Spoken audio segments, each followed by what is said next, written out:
Okay, I'm here in Pasadena on Lake Avenue. Hi everybody. I'm gonna take you, people that watch my videos, I'm gonna take you to the house where BISHARA Sirhan left on the afternoon of June 4th, 1968. Who left from here, from his house at 696 Howard Street, who allegedly shot Robert F. Kennedy June 5th past midnight, who succumbed to his wounds 26 hours later at Good Samaritan Hospital in downtown LA. Okay, I just want to say that Sirhan, he lived in this house that I'm going to take you to from 12 years old. He was going to Pasadena City College right there. That's Pasadena, and behind me to the north is Altadena. And I just want to say that there was a weird factoid that he was 24 and so was Oswald, 24, which I thought that was kind of a weird coincidence. And Bobby Kennedy, he was 42, the last of the Great White Hopes.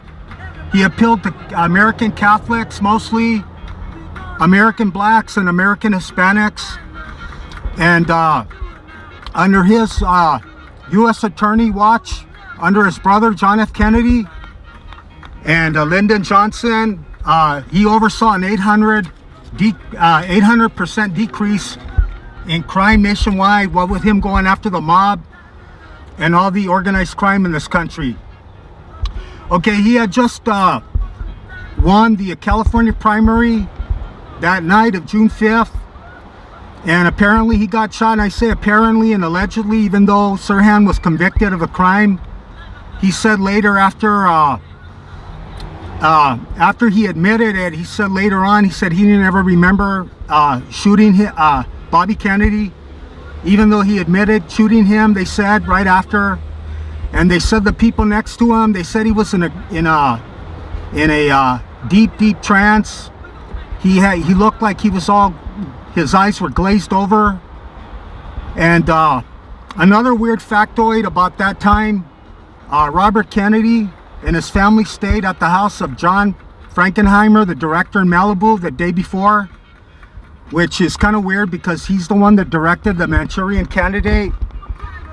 And then if you ever seen the movie Seconds from 1966 with Rock Hudson, I totally recommend you to get those two movies, because they said Oswald appeared in a trance after the apparent assassination, and Seconds with Rock Hudson, man, it's like got MK Ultra written all over it with a secret government and all. Anyway, I just want to say that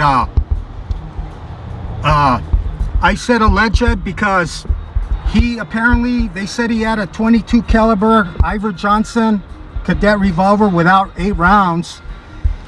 And Bobby Kennedy, they said that Sirhan was standing 1 to 5 feet in front of Kennedy, and the thing that he said before he pulled the trigger to Bobby was, "Kennedy, you son of a bitch." But anyway, they said that Kennedy's fatal bullet was from behind his right ear. It was so close to have burned his flesh. And they said that 2 shots entered his back, and a 4th entered through his coat, which was kind of weird because, like I said, Sirhan throughout that whole ordeal was standing in the front. Anyway, there was 300 photos of that moment, and the LAPD destroyed them right after that. They destroyed the gun's barrel they said by testing the bullets to see if they matched up with Kennedy's, the bullets in Kennedy, which was kind of odd too. And I just read that there was a audio of some freelance reporter was taking an audio, and they said that they heard more than 8 shots. And a young girl named Nina Rhodes Hughes at the time, she's 78 now, she said there was 12 to 14 bullets that she heard. And a bunch of people remember seeing a lady in a polka dot dress with a tall guy, 6'2", shooting Bobby. And then they said they ran out saying, "We shot that son of a bitch. Kennedy, we shot that son of a bitch." So who knows, man? There's just a lot of weird things. And then there was 5 to 6 people that were shot. And like I said, there was only 8 bullets in the chamber. And then, all right, we're already at 12 bullets. And then there was 28 bullets in the door frame in the kitchen area in the Ambassador Hotel that night. And there were bullets all over the place. So God only knows where that fatal bullet came from. But like I said, Sirhan was in the front, and even though he admitted it, and even though it was impossible, they convicted him. Okay, we're gonna drive up there. I didn't want to attract attention because there was a bunch of cops eating at that China Express. So now I'm gonna pull up in front of the house. It looks exactly the same it did that day of June 5th, 1968. And I said he got assassinated, shot right after midnight, June 5th. Sirhan left this house in the early afternoon on Howard Street, and Bobby succumbed to his wounds 26 hours later and died June 6th at Good Samaritan Hospital. Okay, and like I said, I recommend you guys to get Manchurian Candidate with Lawrence Harvey and Frank Sinatra and Angela Lansbury and Rock Hudson in seconds with Murray Hamilton, who incidentally was in The Graduate. Okay, and I just want to say that also that it's kind of weird that this Masonic Lodge is right here, but they said that Sirhan, he had joined the Rosicrucians in 1966, and he was into hypnotism, and they said he was into manipulating stuff with his mind. So they said that was kind of odd too, the fact that they said he was easily he could be hypnotized very easy. And okay, and then so let's go. And like I said, that's a weird coincidence. And if you remember that time when Kennedy's train left New York to Washington DC on his death train, and all the thousands of Americans on every channel of TV standing in honor and respect and memory of Robert as they rolled past all the towns with his coffin.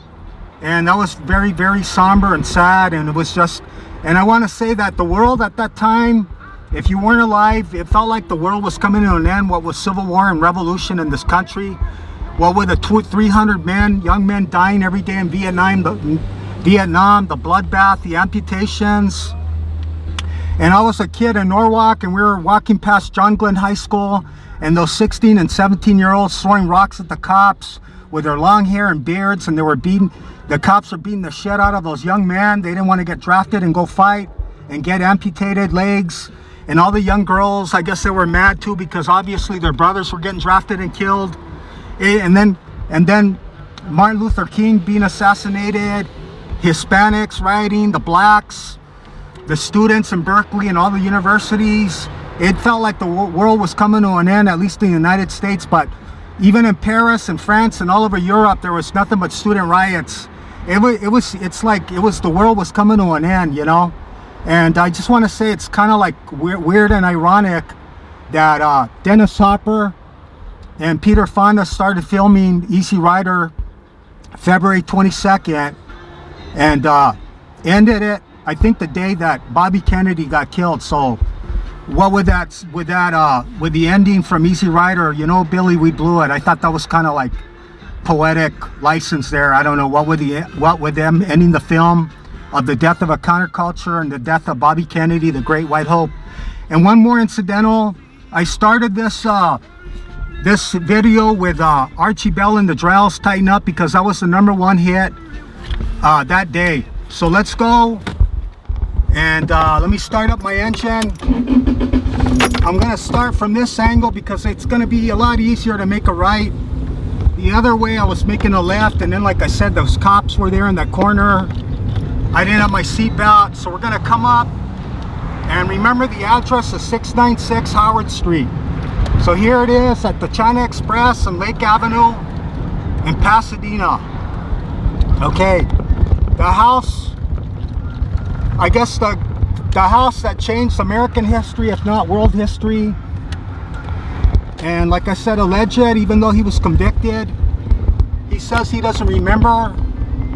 And like I said, when I do these things, I don't know why people stare, man. I attract nothing but attention. And then there happened to be a guy across the street in his porch, and this house looks exactly the way it did June 5th, 1968. And apparently his brother Munir still lives there, and they're still trying to get that poor bastard out of jail. He's been in there for 47 years.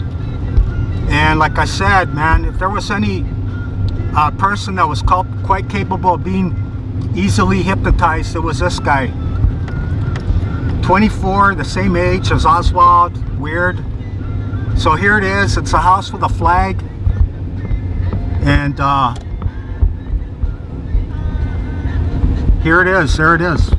The house where Sirhan Sirhan left the afternoon of June 5th and left to the Ambassador Hotel and made this house and block notorious all over the world. There it goes.